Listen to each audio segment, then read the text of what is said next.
Hello ladies and gentlemen, and welcome back to Next Goal Wins. Today we're talking about a game that happened last night. It was Leicester City against Manchester City. It finished 0-0, and before the game I said that a point I would take from this game. I thought it was a game that Man City would come out. A lot of good players. We know what they possess. They've got Aguero, De Bruyne, Silva, they've got Sterling, that front four who kind of all played, Torre in behind. So it's never going to be an easy game when you play a game against Man City. So I said before the game I'd take the draw. It moves us back, joint top of the league with Arsenal, keeps us with that 3-point gap to Man City. So all in all, a very good night. Now, it was a real defensive performance and a defensive masterclass by us, which in a way it was going to be when you play Man City, because any time you keep a clean sheet against City this season, no matter what team you are, then you'll have a chance of coming out of the game with a win. I mean, obviously you'll come out of a draw because you can't do any worse if you don't concede, but you've got a chance of coming out of a win if you keep City to not scoring, because they've got so many talented players in and around that box who can do something for you. I mean, I still think we got a bit lucky that Aguero isn't back to full fitness, which obviously helped us because Boney came on for Aguero, didn't do anything, and Aguero didn't really look up to it. He had one chance of a near post where he flicked it over the bar, but we had chances in the game as well. I mean, we had probably the biggest chance of the game. We had a one-on-one with Jamie Vardy and he blazed it well over. A really poor finish from Jamie. Looked to kind of lack a bit of composure on that one, so not sure what all that was about, but a poor finish from Jamie there, and especially when we kind of needed a solid finish from him. Put us 1-0, it was just before half-time against Man City, couldn't put it in, but you know, he still might not be up to it. People are talking about a fever that could still be going round and stuff like that. So how do we line up then? We lined up kind of 4-5-1 with the ability to go 4-3-3 when we were attacking. We packed the midfield, 3 central midfielders played. Inler, Drinkwater came back from injury, and obviously N'Golo Conte played. Now, Ranieri said that he did that so Conte and Drinkwater could push forward and press on men, and Inler could sit deep. Now, Inler's someone I think we need to talk about, who has been linked with a move away in January, played yesterday, still looked like he was playing in the Italian league for me. Too slow on the ball. There was one occasion in particular where he was running towards with the ball, out of defence, and he was taking his time, and you could see the man coming from behind him, who, I think it was Silva, who eventually tackled him, won the ball, and was away on the counter-attack, and that's really from playing at Napoli too long. He's allowed that much time in the Italian leagues to progress out with the ball and do what he wants with it. It's not like that in the Premier League. It's different. He needs to adapt. I know it's his first real start for a long time, so he probably hasn't had a chance to adapt, but for me he needs to adapt more. Alongside him, I think Kante had another really good game. Drinkwater, I think, looked a bit poor. I think he might have come back a game too early. Just his passing and distribution was really poor all night. He didn't really make any of the simple passes that you expect Drinkwater to usually make.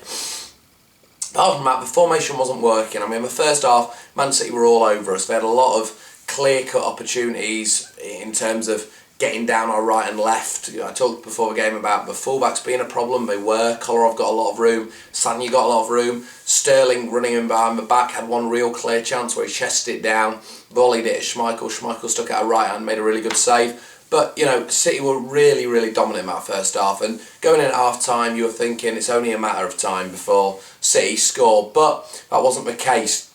Ranieri noticed we kind of needed something a bit different, changed it up, brought Ulloa on. Ulloa then went up front, gave us an out ball really, because we didn't have an out ball in the first half, which was the problem. It was like attack versus defence, that every time we won the ball back we had to kick it over the top, and there was no one who could bring it back.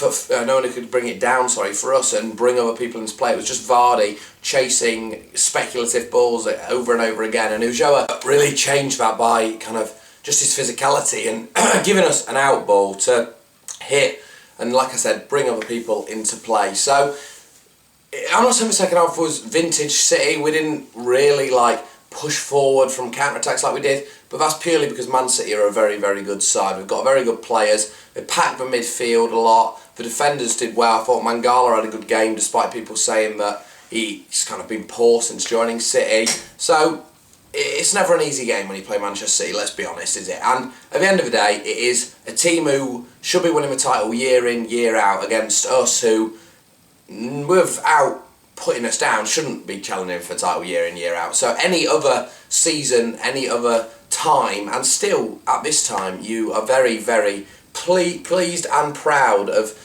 the side to get a point against Manchester City. Now, we have to talk about one man in particular, and probably two men in particular. You can see my man of the match down in that bottom corner is Wes Morgan. Now, for me, Wes was absolutely outstanding in this game, as last season got a lot of criticism for no real reason for me, but since he's come into the club, and especially this season, his performances have been magnificent, and this one just typified how far he's come from Nottingham Forest days to now. I mean, he looked an experienced Premier League centre-half, shut out for probably one of the best attacking forces in European football in that front four in Manchester City, at least one of the most expensive. And Morgan looked absolutely faultless in this game. Schmeichel had a very good game as well in goal, saving a lot of shots. I mean, most of them comfortable for him, apart from a Sterling one, which was a very good save when he tipped it around with his right hand. Hoof, again, had a really good game alongside Morgan. They both look so solid together, and I always talk about the stat of our goals conceded being quite misleading, because yes, we've conceded quite a few goals, but recently we haven't. We've kept a few more clean sheets recently. We conceded 5 in one game against Arsenal. We conceded 2 in a game we won against Villa. We conceded 2 in a game we won against Everton. We conceded 2 in a game we won against Sunderland. Conceded 2 in 2 games we drew against Stoke and Sunderland. So, Stoke and Southampton, sorry. So, you know, it's misleading, that stat. We may have conceded a few goals, but we've either made up for it in scoring, or when we have conceded goals, they haven't been at critical times of a game. So, Morgan's been fantastic for me this season. He gets the man of the match. I think it's fully deserved. And N'Golo Conte got man of the match in quite a few of the papers. Conte, again, was good, but I've seen him play better, which is why I can't give him man of the match. But we know what to expect now from Conte. He wins the ball back. He plays the simple ball. He's an absolute gem on field to watch. Now, Vardy, he looks like he needs a bit of a break. He looks like he needs a bit of a rest. Just these few days, I think, will help him. He's probably still recovering from that fever. I've had a cold or a fever for a few days. I know that I wouldn't feel perfect going to play football. I'm sure any of you who've had a fever before know that you wouldn't really going to play football straight after you've had a fever. So, hopefully he's fit for this Bournemouth game. This Bournemouth game is going to be a crucial one, because if we beat Bournemouth at home, obviously we can't drop any lower than joint top, and we should be beating Bournemouth at home, not just in this season, but in any season I'd be expecting to beat Bournemouth at home. So it could be a real crucial one, Matt. So we need to get Vardy back fit for that. Quickly touching upon Man City, I don't think they did enough really for the amount of money they've spent on their team. Steve McManaman touched upon it on BT. They've spent 50 million on 2 of those front players. Silva cost them a lot of money, and Aguero cost them over 35 million. So if you pay him that kind of money, you expect results. I know that Aguero is a top quality player, and Silva's a top quality player, and De Bruyne is a top quality player, and Sterling's average. Sorry, I had to say that one. He's not a top quality player for me, Raheem Sterling. Showed his petulance last night with one challenge, but they should be doing more for me. They should be creating chances after chances after chances. I know they got in dangerous positions. Sterling's end product wasn't good enough. De Bruyne, apart from one real shot, didn't create too much. And as I predicted before the game on my podcast, that Kolarov and Sanya were our biggest dangers going forward for Man City, because they picked up so much room on that right and left hand side. I thought Yaya Toure had a real ineffective game. You wouldn't know he was on the pitch really if you were watching. He didn't make his stamp of authority like he usually does. Usually takes games by the scruff of the neck. Not the case in this one.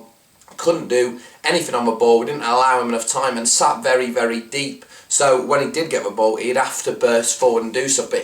It was one of those games from Toure. As a City fan, I just feel like he didn't look too bothered about what happened. But I think we're far happier with the point than Manchester City will be at the end of the day. City will still be thinking Arsenal are their title rivals, not us. They won't care about us. For us, it's a point closer to 40 points that Ranieri wants. It's a point that we've got at home to Manchester City. Instead of losing, we keep that gap between us and Man City. We extend the gap to 5th place to 8 points from Palace. And Matt Elliott made a really good point on the radio, but we're exactly halfway through the season now. We've played every single team in this league, and we're still joint top. But not just that, but you look at some of the teams, Palace, and you think, surely they can't have a good as good second half of the season as they have first half. Watford, you think exactly the same. West Ham, you thinking the same.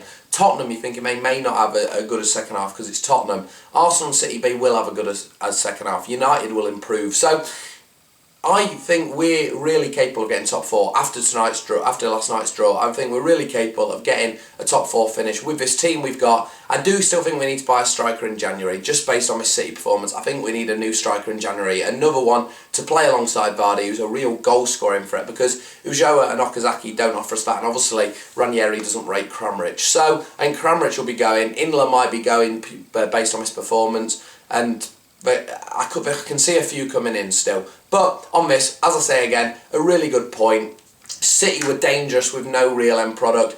They worry you because they've got such good players on the pitch. We'll quickly have to touch upon that penalty. Inler came across Aguero. Aguero went down. It was a dive by Aguero, but also it was a penalty in my opinion.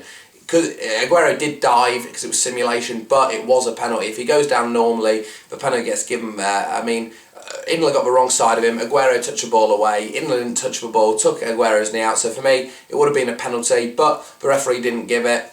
You know, you get your luck, you make your own luck in football. Maybe Man City deserve that one, but it'll all balance itself out come the end of the season. So please leave your comments below. Let me know what you thought of the game. Let me know what you think about the January transfer window and anything Leicester related. Please like the video as always, and please, because the Leicester City are still top, joint top at the new year, going into 2016, please subscribe to me for more content in 2016. 2016 hopefully will be a great year for this channel, for Leicester City Football Club, and I will see you in the next one. Come on you foxes.